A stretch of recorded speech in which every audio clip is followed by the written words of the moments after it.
Welcome to Banks Unboxing, where every day is Christmas. This time, it's precision turbos.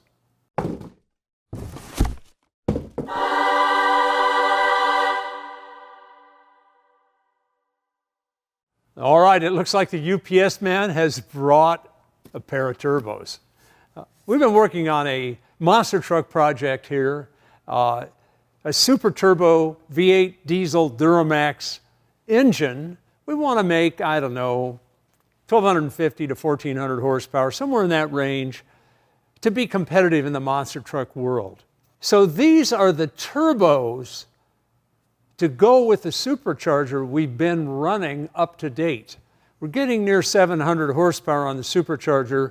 The throttle response of the engine is so quick, we twisted off the input shaft on the supercharger, just winging the throttle. So we've kind of upgraded that. Now it's time to add the turbos and really go for the moon. So let's see what the boys at Precision Turbo have sent. And I got to tell you, these guys really have captured the performance and racing turbocharger marketplace. Yeah, there are some large companies out there, and these guys, they're back in Indiana and they're cranking out really beautiful stuff. Oh, there's a little note in here. Let's see. Thank you for purchasing from Precision Turbo and Engine. I love it when people thank you for purchasing something. That's pretty rare these days. So, nice looking boxes. Well, let's see what we've got here. There seems to be a whole bunch of goodies kind of used as packing material. Nice, beautiful stainless V-band clamps and weld flanges for the, oh my, we've got a lot of stainless going on here.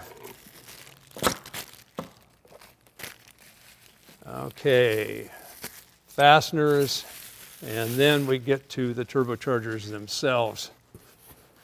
The winning edge in boosted performance.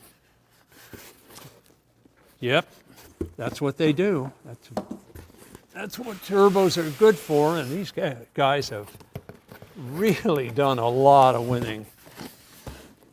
And of course, gasoline, diesel, Precision Turbo does a lot of winning in all categories. So we got two of these beauties. We'll get rid of this big rascal. Let's get down into this. See what we have here.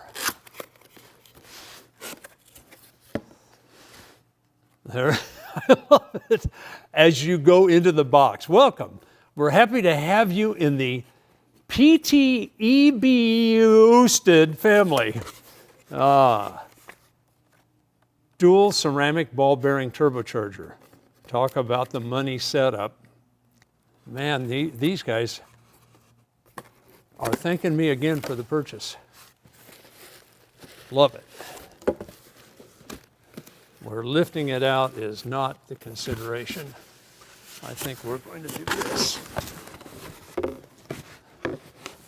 Get the flap out from under it.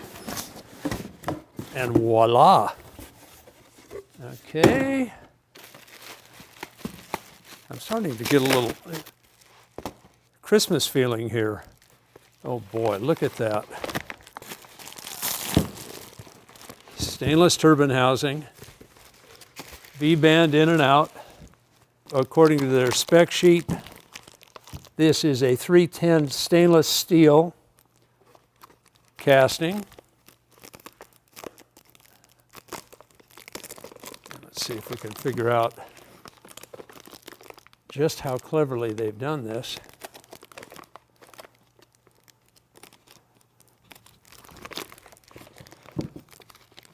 There we go. All right.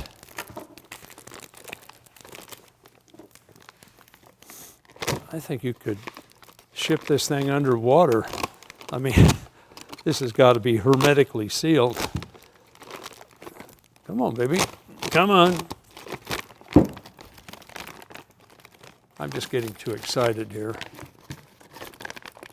And there you have it. This is engine jewelry, guys. Absolute engine jewelry. Yeah.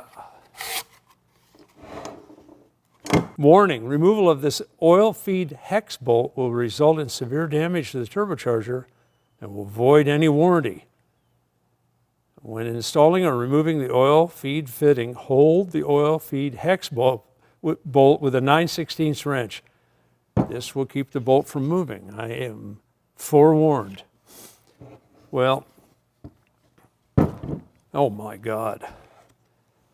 So we've got kind of an anti-surge system going on here that is just absolutely stunningly beautiful.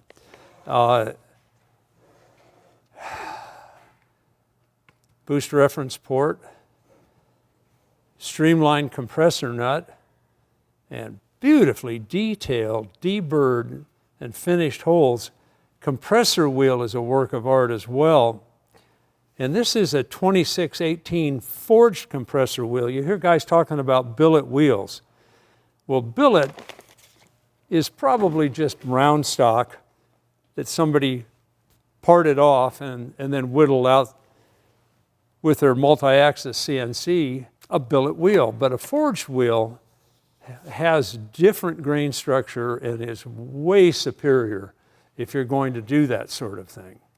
So on these turbos, the 6870 designation is the inducer bore on the compressor and the exducer bore on the turbine.